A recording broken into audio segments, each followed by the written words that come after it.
V S ಕಿಚನ್ಗೆ ಸ್ವಾಗತ. ಇವತ್ತು ನಾನೊಂದು ಆಲೂ ಮಸಾಲ ಬಜ್ಜಿ ಮಾಡೋದು ತೋರಿಸ್ಕೊಡ್ತಾ ಇದ್ದೀನಿ. ಅದಕ್ಕೆ ಏನೇನು ಬೇಕು ಅಂತ ಹೇಳ್ತೀನಿ. ಆಲೂಗಡ್ಡೆ, ಅಚ್ಕಾರದ ಪುಡಿ, ಕಡಲೆ ಹಿಟ್ಟು, ಅಕ್ಕಿ ಹಿಟ್ಟು, ಜೀರಿಗೆ, ಈರುಳ್ಳಿ, ಕೊತ್ತಂಬರಿ ಸೊಪ್ಪು, ಕರಿಬೇವಿನ ಸೊಪ್ಪು, ಸ್ವಲ್ಪ ಹಸಿಮೆಣಸಿನ್ಕಾಯಿ.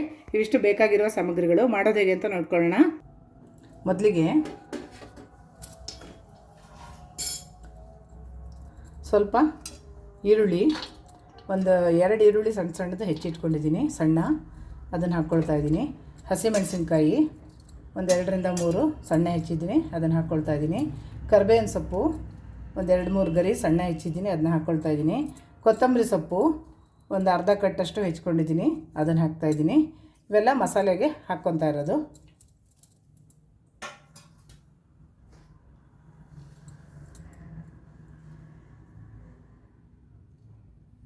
ಕಡಲೆ ಹಿಟ್ಟು ಒಂದು 100 ಗ್ರಾಮಷ್ಟು ತೊಗೊಂಡಿದ್ದೀನಿ, ಅದನ್ನು ಹಾಕ್ಕೊಳ್ತಾ ಇದ್ದೀನಿ ಒಂದು ಪಾತ್ರೆಗೆ. ಹೆಚ್ಚಿರೋ ಈರುಳ್ಳಿ ಹಾಕಿದ್ನಲ್ಲ, ಅದಕ್ಕೆ ಇದನ್ನು ಹಾಕ್ಕೊಳ್ತಾ ಇದ್ದೀನಿ. ಮತ್ತು ಖಾರಕ್ಕೆ ಸ್ವಲ್ಪ ಅಚ್ಕಾರದ ಪುಡಿ ಹಾಕ್ಕೊಳ್ತಾ ಇದ್ದೀನಿ.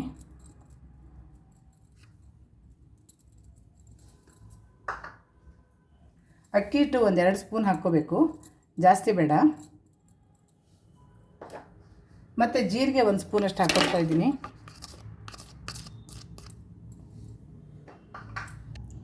ರುಚಿಗೆ ತಕ್ಕಷ್ಟು ಉಪ್ಪು ಹಾಕ್ಕೊಳ್ತಾ ಇದ್ದೀನಿ. 1/4 ಸ್ಪೂನಷ್ಟು ಅರಿಶಿನ ಪುಡಿ ಹಾಕ್ಕೋಬೇಕು. 1 ಚಿಟಿಕೆ ಸೋಡಾ, 1 ಚಿಟಿಕೆ, ಹೌದಾ ಅಲ್ವಾ, 1 ಚಿಟಿಕೆ ಹಾಕ್ಕೋಬೇಕು. ಇಂಗು ಸ್ವಲ್ಪ.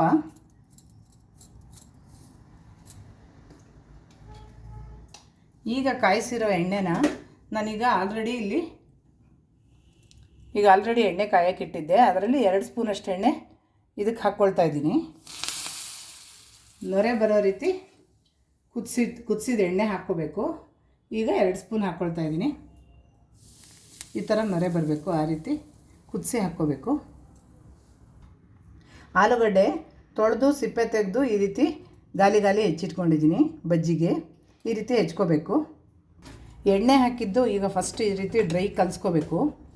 ನೀರು ಹಾಕೋಕ್ಕಿಂತ ಮುಂಚೆ ಈ ರೀತಿ ನೀಟಾಗಿ ಫಸ್ಟ್ ಕಲಿಸ್ಕೋಬೇಕು, ಆಮೇಲೆ ನೀರು ಹಾಕ್ಕೋಬೇಕು. ಫಸ್ಟೇ ನೀರು ಹಾಕ್ಕೊಂಡು ಕಲಿಸ್ಕೋಬಾರ್ದು. ಈ ರೀತಿ ಹಿಂಗೆ ಕಲಿಸ್ಕೊಂಡಿದ್ದೀನಲ್ಲ, ಈ ರೀತಿ ಕಲಿಸ್ಕೋಬೇಕು. ಈಗ ಈ ರೀತಿ ಕಲಿಸ್ಕೊಂಡಿದ್ದೀನಲ್ಲ, ಈಗ ಸ್ವಲ್ಪನೇ ನೀರು ಹಾಕಿ ಬಜ್ಜಿ ಹಿಟ್ಟಿನ ಅದಕ್ಕೆ ಕಲಿಸ್ಕೋಬೇಕು. ಈ ರೀತಿ ಬಜ್ಜಿ ಹಿಟ್ಟಿನ ಅದಕ್ಕೆ ಕಲಿಸ್ಕೋಬೇಕು, ತುಂಬ ನೀರು ಮಾಡ್ಕೋಬಾರ್ದು. ಈಗ ಇದು ಹಿಟ್ಟು ರೆಡಿಯಾಗಿದೆ. ಈ ರೀತಿ ಡಿಪ್ ಮಾಡಿ ಹಾಕಬೇಕು ಒಂದೊಂದಾಗಿ. ಇದರಲ್ಲಿ ಮುಳುಗಿಸಿ ಈ ರೀತಿ ಹಾಕ್ಕೋಬೇಕು. ಈಗ 5 ನಿಮಿಷ ಚೆನ್ನಾಗಿ ಈ ರೀತಿ ಉಲ್ಟಾ ಹಾಕಿ ಮಾಡಿ ಬೇಯಿಸ್ಕೋಬೇಕು. ಈಗ ಇದು ಚೆನ್ನಾಗಿ ಬೆಂದಿದೆ. ಈಗ ಒಂದೊಂದಾಗಿ ಹಾಕ್ಕೊಳ್ಳೋಣ. ಈ ರೀತಿ ಫ್ರೈ ಆಗಬೇಕು ಫುಲ್ಲು. ಇದು ಚಾಟ್ಸ್ ಥರನೂ ತಿನ್ಬೋದು, ಊಟದ ಜೊತೆ ಸೈಡ್ ಡಿಶ್ ಆಗು ತಿನ್ಬೋದು, ಚೆನ್ನಾಗಿರುತ್ತೆ ಮಸಾಲ ಬಜ್ಜಿ ಆಲೂದು. ಈ ರೀತಿ ಪೇಪರ್ ಹಾಕಿ ಈ ರೀತಿ ತೆಕ್ಕೋಬೇಕು. ಈಗ ಆಲೂ ಮಸಾಲ ಬಜ್ಜಿ ರೆಡಿಯಾಗಿದೆ. ಈ ವಿಡಿಯೋ ಇಷ್ಟ ಆದರೆ ಲೈಕ್, ಶೇರ್, ಸಬ್ಸ್ಕ್ರೈಬ್ ಮಾಡ್ಕೊಳ್ಳಿ. Thank you.